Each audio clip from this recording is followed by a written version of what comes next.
পঞ্চগড়ে ৩ জন মৃত চালকের পরিবারের মাঝে অর্থপ্রদান ও দোয়া অনুষ্ঠান অনুষ্ঠিত হয়েছে।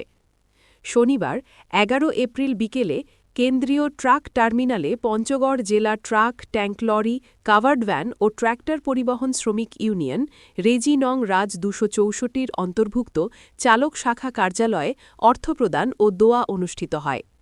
চালক শাখার উপদেষ্টা মোহাম্মদ শোয়েব আলী সবুজ, আব্দুল কাদের মাসুম, শরীফুল ইসলাম পারভেজ, পঞ্চগড় জেলা ২৬৪-র সাধারণ সম্পাদক আকবর আলী, সিনিয়র সহসম্পাদক মোহাম্মদ খায়রুল ইসলাম, সাংগঠনিক সম্পাদক মুকুল হুসেন, কোষাধ্যক্ষ মোহাম্মদ দুলাল হোসেন সহ প্রমুখ বক্তব্য রাখেন। এ সময় বক্তারা বলেন, প্রতি বছর পঞ্চগড় জেলা truck, tank lorry, covered van ও ট্র্যাক্টর পরিবহন শ্রমিক ইউনিয়ন রেজি নং রাজ ২৬৪-র অন্তর্ভুক্ত চালক শাখা মৃত চালকদের আর্থিক সহায়তা প্রদান আসছে। তারই ধারাবাহিকতায় এবার ৩ জন মৃত ব্যক্তির পরিবারের সদস্যদের হাতে ৫০,০০০ করে টাকা প্রদান করা হয়। এ সময় মৃত হয়রত আলী, মৃত হাবিবুর রহমান ও মৃত তালেব মেম্বারের পরিবারের প্রত্যেকের হাতে ৫০,০০০ করে টাকা তুলে দেওয়া হয়।